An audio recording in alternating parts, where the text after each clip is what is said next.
चेतन बने रहे हमारे साथ एक बार फिर. We are taking some more updates because now major developments and revelations are being made in the case. Now reports state that to counter the dowry allegations, the retired judge attached online transaction slips ranging from rupees 5,000 to rupees 50,000, claiming they regularly provided for Tisha's needs. According to the prosecution's objections cited in the order, Tisha's family had paid rupees 2 lakh after alleged dowry demands from the accused. The objections further stated that on the night of 12th of May, Twisha made several frightened phone calls to her family members shortly before her death. चेतन, त्विशा की जो mother in law है, जो जज रह चुकी हैं, press conference दिया है, कल सामने आके अपने साइड ऑफ द स्टोरी को बताया गया है, बता रही है, लेकिन उनका जो बयान है कहीं भी ऐसा नहीं दिख रहा है कि उन्हें रिमोर्स है या रिग्रेट है कि एक महिला की जान चली गई है. और त्विशा जो वीडियो सामने आ रही है जिसमें वो छत पे जाती हुई दिखाई दे रही है, उस वक्त वो बिल्कुल भी ऐसे डिप्रेस्ड या इस सिचुएशन में नहीं लग रही कि अपनी खुद की जान लेने वाली है.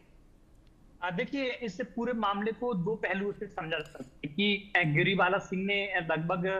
7 बजे के लगभग अपनी जो प्रेस कॉन्फ्रेंस की और प्रेस कॉन्फ्रेंस के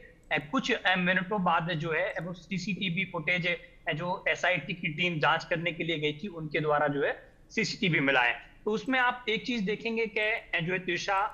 अपने छत जीनों सीढ़ियों से चढ़ के ऊपर जा रही है और गिरिवाला सिंह आ रही हैं और वो गेट खोल के दूसरे कमरे में जा रही हैं. हालांकि वहां पर जब त्रिशा जिस तरीके से गिरिवाला सिंह ने कहा कि सीपीआर उसको दिया गया जब उसकी मौत हो गई उनके द्वारा, लेकिन उसे आप सीसीटीवी फुटेज में देखेंगे तो उनके बेटे के साथ साथ 2 अन्य लोग और जो है छत पे पहले से मौजूद थे, क्योंकि वो जाते हुए तो दिखाई दे नहीं रहे, लेकिन जब त्रिशा को ऊपर से लेके आ रहे हैं, 3 लोग उसको टांग के लेके आ रहे हैं, तो उसमें साफ तौर पर ये लोग जो है दिखाई दे रहे हैं, जिसमें एक तो उनका हस्बैंड है और 2 जो है पड़ोसी बताया जा रहा है कि 2 पड़ोसी हैं और एक उनका हस्बैंड है. तो 3 लोग जो है त्विशा को लेते हुए नजर आ रहे हैं. लेकिन गिरिवाला सिंह की ओर से जिस तरीके से जो आरोप लगाए गए हैं उनकी ओर से कहा गया कि त्विशा को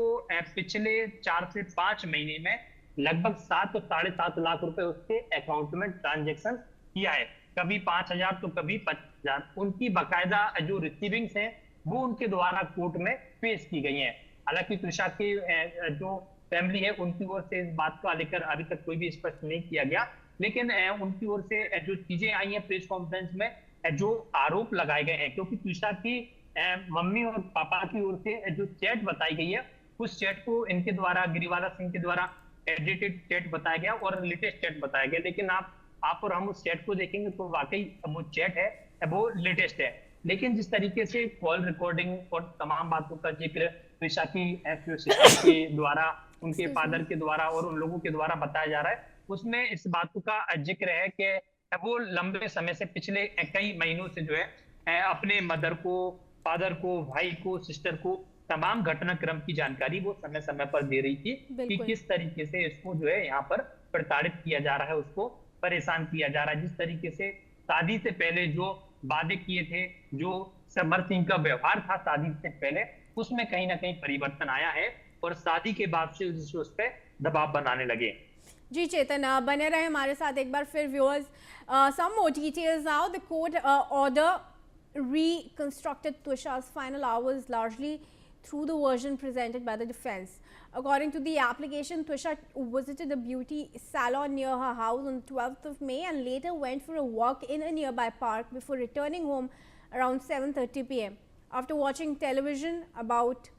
for an hour, she went downstairs and spoke to her parents over the phone. Around 10:15 p.m., her mother allegedly called the family asking them to check on her.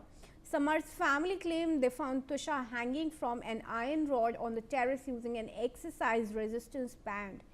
The defense said attempts were made to loosen the noose and administer CPR before she was taken to hospital. चेतन, साफ तौर पर यहाँ foul play के possibility दिखाई दे रही है. अगर त्विशा एक ब्यूटी सैलून गए हैं तो क्यों अपनी जान लेंगी, और जो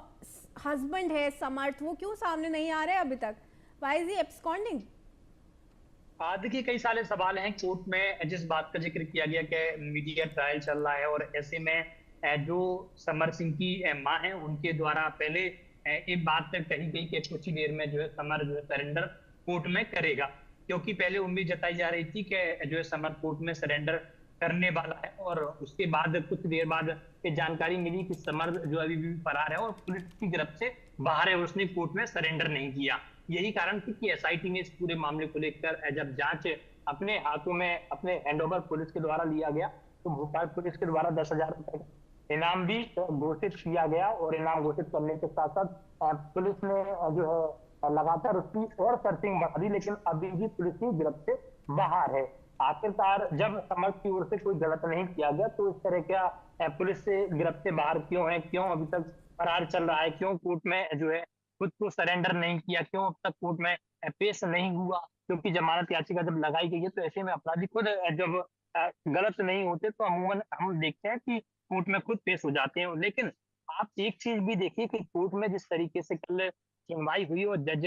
पल्लवी शर्मा की जो बेंच में सुनवाई हुई उसमें एक बात का जिक्र जरूर आया जज के द्वारा, जजमेंट के दौरान कोर्ट में इस बात का जिक्र किया गया कि जब तक इस पूरे मामले की लेकर गहन जांच पूरी नहीं हो जाती जब तक कोई भी फैसला कोर्ट नहीं दे सकता। और इसी बात को कहते हुए जो है समर की जमानत याचिका को खारिज किया गया। तो साफ तौर पर कहीं ना कहीं कहा जा सकता है कि पुलिस की जो जांच है उस जांच पर कई सारे सवाल खड़े हो रहे थे। यही वजह है कि कोर्ट के द्वारा जमानत याचिका को खारिज किया गया और एसआईटी इस पूरे मामले को लेकर अब तेजी के साथ जांच कर रही है।